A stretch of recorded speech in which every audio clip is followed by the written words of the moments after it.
Hello, my patient learners. I am delighted to see you again. I have an unexpected question for you today. How many of you have discovered the second personality effect within yourselves? Let's find out together what exactly that means.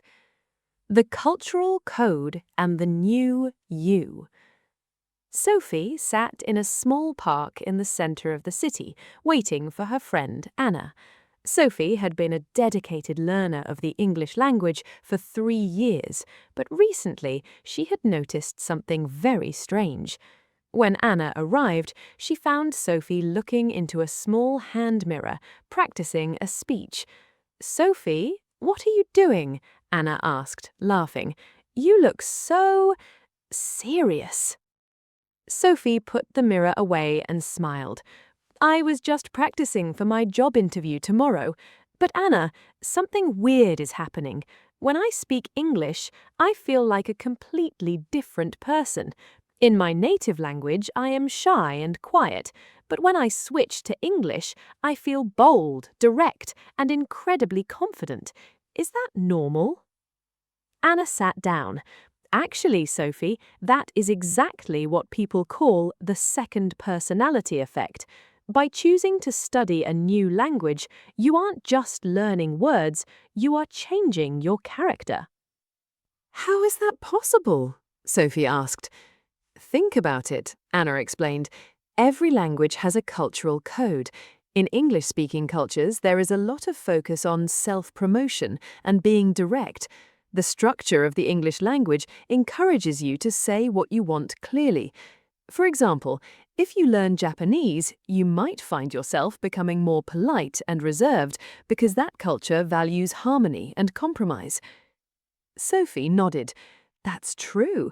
In English, I say, 'I deserve this job' with no fear. In my own language, I would probably say, 'I hope I am a good candidate.' It makes me more flexible and adaptable. I have a wider range of reactions now." "There is more," Anna continued. "Did you know that you make better decisions in English?" Sophie looked surprised. "Really? I thought I was just slower because I have to think more." "That's exactly why," Anna replied.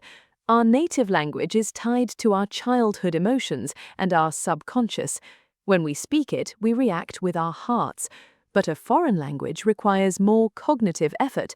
This activates the analytical centers of your brain. Because it's a bit harder to speak, you stay cool-headed.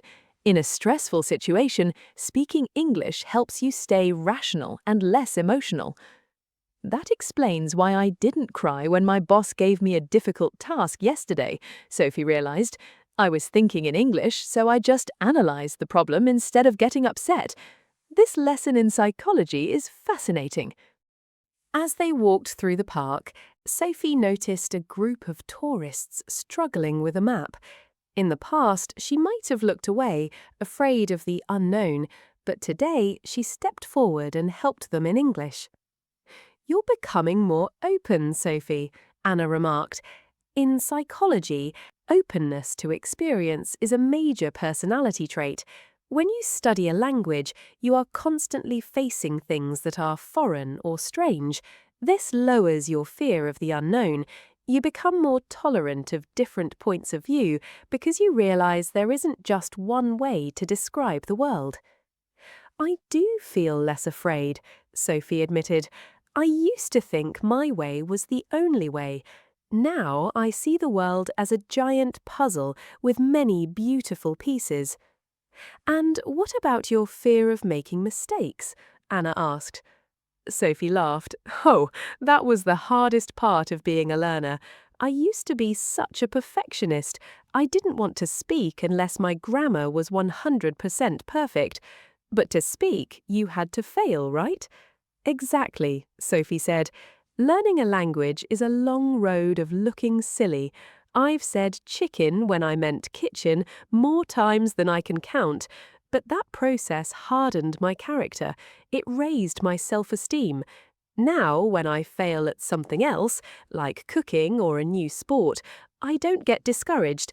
I just think, well, it's just another irregular verb. I'll get it next time." Finally, they reached a small cafe. Sophie watched the people around her. She noticed she was better at reading their body language and the tone of their voices. Bilinguals often have higher social intelligence, Anna added as they ordered coffee. When you learn how to express feelings in a different language, you become more sensitive to how others feel. You become a more empathetic listener. Many people say they feel heavier and more serious in one language, but lighter and more fun in another. Which one are you in English? Sophie thought for a moment. I think I'm the fun one. English makes me feel energetic. It's like I have a second soul. Sophie realized that her journey with the English language wasn't just about passing a test or getting a job. It was a journey of self-discovery. Every new word was a new part of her personality. She was no longer just Sophie. She was Sophie 2.0, rational, brave, open-minded, and empathetic. She looked at her friend and smiled. I think every learner should know this. It's not just a study of grammar, it's a transformation of the human spirit. Anna nodded. It's the best adventure you can ever take. I hope today's lesson was pleasant and useful for you, and perhaps you have discovered something new about yourselves. Remember, my dear learners, that every time you open your English textbook, you are opening a new door to who you can become. Don't be afraid of your second personality. Embrace her. She is a gift of the language you are working so hard to master. Until we meet again.